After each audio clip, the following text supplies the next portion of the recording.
Beijing making a surprise U-turn on its vaccine mandate due to online backlash calling the requirement an illegal curb on their freedom. While in Shanghai, the city is embarking on its gradual reopening plan, despite a worrying rise in COVID-19 infections. Now, for more details, Lo Minmin joins us live now from Shanghai. Minmin, good to see you. How is the public responding to this reversal of the vaccine mandate? Well, it's an unusual move from Beijing that comes as a relief for many people, but also disappointment for some. Disappointment because China's lagging elderly vaccination rate is still one of its largest Achilles heel in the zero COVID strategy, even though 90% of the general population has been vaccinated. But in large cities like Beijing and Shanghai, the elderly vaccination rate lags behind at just above 80% and 70% respectively. And so some people told me they felt encouraged by the vaccine mandate that they see as a possible first step towards shifting away from the zero COVID strategy and easing some of these lockdowns that kept popping up from time to time whenever just a handful of cases are detected.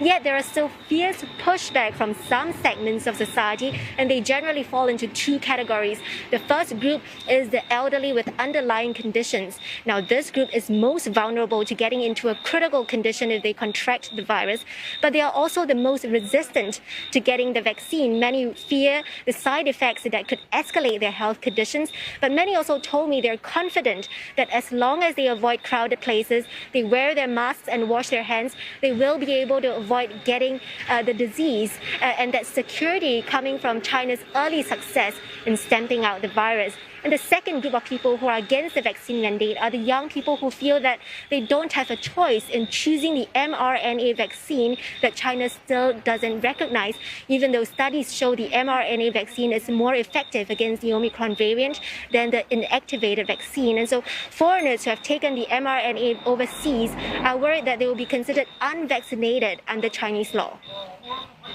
我没中，因为我很多病。 有心脏病、糖尿病、肾病，我病很多。医生说你不要中好，我就不中。我可能想打 A， 但是我没有选择没有 A 的一个厂商的这个品牌，那可能我只能有 B 或者是 C， 那或者是我现在也不出国，我没有必要去打，也有可能啊，就是说有些人。 但是这不代表我个人的情况，但我有没有打，这个我保留我自己的隐私权。 Well, looking at the numbers, in cases in Shanghai, they are on the rise yet again. Has this rekindled fears, perhaps, that the city might just go into lockdown again as more infections are detected? That's right. There is a sense of COVID fatigue here in Shanghai. Many had genuinely believed that the city is over the hump after 2 months of harsh lockdown. But less than 2 weeks after Shanghai declared a decisive victory with 0 new cases of COVID-19, now there are new cases popping up yet again. Just this morning, 45 new cases reported, and some compounds are back into lockdown. Some offices are requiring COVID tests to be taken within the last 24 rather than 72 hours. And there are also fears that the new subvariant of the Omicron could arrive in Shanghai anytime soon. Now, this new BA.5 subvariant is known to evade vaccines more effectively and spread more quickly. And it's already been detected in 3 places in the northwestern province of Shanxi, as well as in Beijing and Tianjin. So overall, there is a pervasive sense of uncertainty over whether and when would be the next person to be locked down in Shanghai.